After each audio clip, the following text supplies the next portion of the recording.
Hello guys, welcome to the day 65. तर आज मी बनवायला घेतलं होतं पापलेटचं कालवण आणि ही रेसिपी तुम्हाला बघायची असेल तर मी माझ्या यूट्यूबला अपलोड केले. तर जाऊन नक्की बघा आणि चॅनलला पण सबस्क्राईब करा. त्यानंतर मी घेतलं जेवायला. मला जेवायलाच 3 वाजले होते आज, कारण आमची लाईट नव्हती तर खूप जास्त कंटाळा आला होता. मग मी घेतली होती ही लापशी बनवायला, कारण माझ्या इथं आले होते आमचे ओवळ्याचे मामा. तर ते गेल्यानंतर मी मीरूला झोपायला घेतलं, कारण खूप जास्त कंटाळला होता तो, लाईट गेली होती तर, आणि झोपायला पण मागत नव्हता.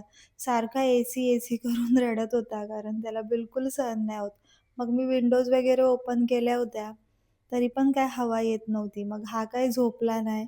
मग मी त्याला घेऊन गेली प्रिशूकडं, तर दोघं मस्त खेळत होते आणि तोपर्यंत आमची लाईट पण आली होती. मग मी त्याला घरी आणलं आणि डॅडूला पण एक काम दिलं होतं लाईट बसवायची. त्यानंतर डॅडू लाईट बसवत होता तोपर्यंत मी घेतले होते हे बोंबील बनवायला आणि ही बोंबीलची रेसिपी पण मी अपलोड केली आहे, तर जाऊन नक्की बघा. आणि मग आम्ही जेवून घेतलं आणि मग मीरू गेला होता स्वामिनीसोबत खेळायला, तिला बोलवायला गेला. मग दोघं काहीतरी प्लॅन करत होते. तर आजचा व्लॉग इथेच एंड करते. भेटूया उद्याच्या व्लॉगमध्ये. बाय.